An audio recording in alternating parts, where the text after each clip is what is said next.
आज हम लोग एक केस डिस्कस करेंगे एक बाऊजी का, जो कि एक वृद्ध व्यक्ति हैं और हमारे पास weakness of the lower side of the body लेके आए।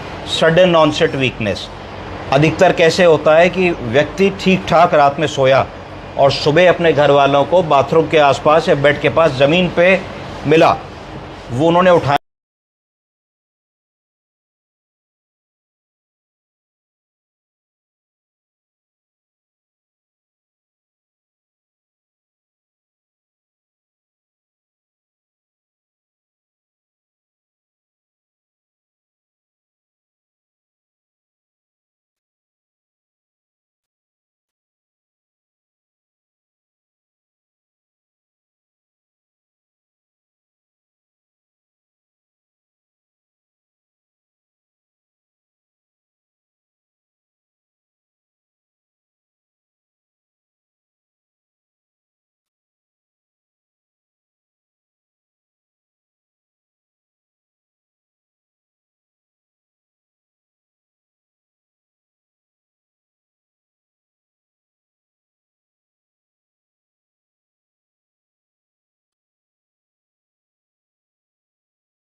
हैं। उनको न्यूट्रिशन नहीं मिला और न्यूट्रिशन के अभाव में ब्रेन का वो हिस्सा डैमेज हो गया, तो उस ब्रेन के हिस्से में जो फंक्शंस होते थे वो फंक्शंस चले गए, जिसके कारण इन बाऊजी को एक तरफ की कमज़ोरी आ गई है।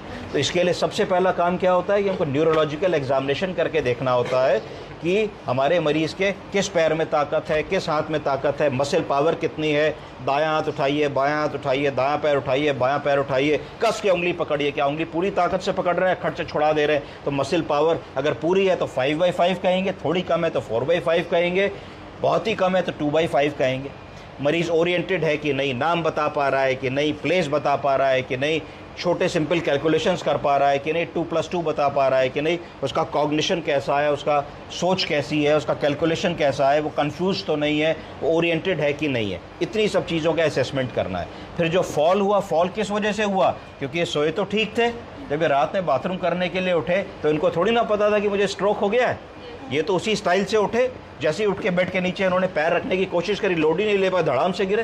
अब उस धड़ाम से गिरने में कई बार सर में चोट लग सकती है तो हेड इंजरी हो सकती है, रीढ़ की हड्डी में चोट लग सकती है तो कोई स्पाइनल फ्रैक्चर है, कोलैप्स हो सकता है, या पैर की हड्डी, हाथ की हड्डी में चोट लग सकती है तो फ्रैक्चर हो सकता है। तो इसलिए ऐसे पेशेंट को कंप्लीट इवैल्यूएशन की ज़रूरत होगी। एक सीटी स्कैन करना होगा, एग्जामिनेशन करना होगा, पेल्विस का एग्जामिनेशन करना होगा, एक pelvis including both hip joint का एक्सरे करना होगा। इतनी सारी चीज़ें करोगे तो तुमको समझ में आएगा।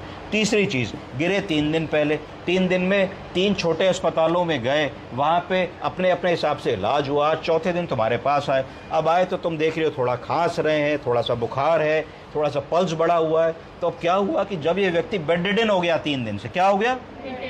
तो बेड रिडन होने के जो कॉम्प्लिकेशंस होते हैं वो इनमें आने लगे। क्या क्या होते हैं बेड रिडन होने के कॉम्प्लिकेशन? कि धीरे धीरे हाथों पैरों का जो ब्लड का सर्कुलेशन है वो रुकने लगता है। क्या होने लगता है? क्लॉग होने लगता है। तो डीप वेन थ्रोम्बोसिस नामक एक कॉम्प्लिकेशन होने लगता है। डीप वेन थ्रोम्बोसिस बोलो। जो वेन बहुत अंदर है, जो दिख नहीं रही है, उसके अंदर ब्लड का थक्का जम जाने से डीप वेन थ्रोम्बोसिस होने लगती है। आदमी लेटा है, चल नहीं रहा है, दौड़ नहीं रहा है, मूव नहीं कर रहा है, पॉटी नहीं जा रहा है, बिस्तर पे लेटा है, तो उसके लंग के 3 लोबों में से खाली अपर लोब एक्सपैंड करेगा। छोटी छोटी सांस ले रहा है, ऐसी नहीं ले रहा, तो तीनों लोब एक्सपैंड नहीं करे तो लंग के निचले हिस्से सफ़ेद होने लगते हैं। क्या होने लगते हैं? उसको कहते हैं ऑर्थोस्टैटिक निमोनिया। क्या बोलेंगे? Orthostatic pneumonia. जब मरीज को बिस्तर पे लिटा दो, वो खाली छत देख रहा है, उसकी सारी एक्टिविटी बंद हो गई, उसके सारे प्रोग्राम्स बंद हो गए, जा नहीं पा रहा है, पॉटी जाने के लिए, पानी पीने के लिए डिपेंडेंट हो गया, तो वो एंग्शियस होने लगता है और डेलीरियस होने लगता है। फ्यूज्ड होने लगता है, चिड़चिड़ाने लगता है, उसको एग्जाइटी होने लगती है, वो नाराज़ होने लगता है, परेशान होने लगता है, हेलुसिनेशंस होने लगते हैं। तो ये सारे मानसिक जो कॉम्प्लिकेशंस या सिम्टम्स हैं जो मरीज़ में आने लगते हैं 3-4 दिन की एक्यूट बीमारी के अंतर्गत। इस तरीके का प्रेजेंटेशन लेके एक वृद्ध आदमी आएंगे। इस प्रेजेंटेशन को हम लोगों को समझना होगा, आंकलन करना होगा और सही डायग्नोसिस तक अर्लीस्ट पहुंचाना होगा, जिससे कि हम उनका इलाज शुरू कर सकें। आप समझे? This is how to approach the elderly. Any questions? चलो, गुड। थैंक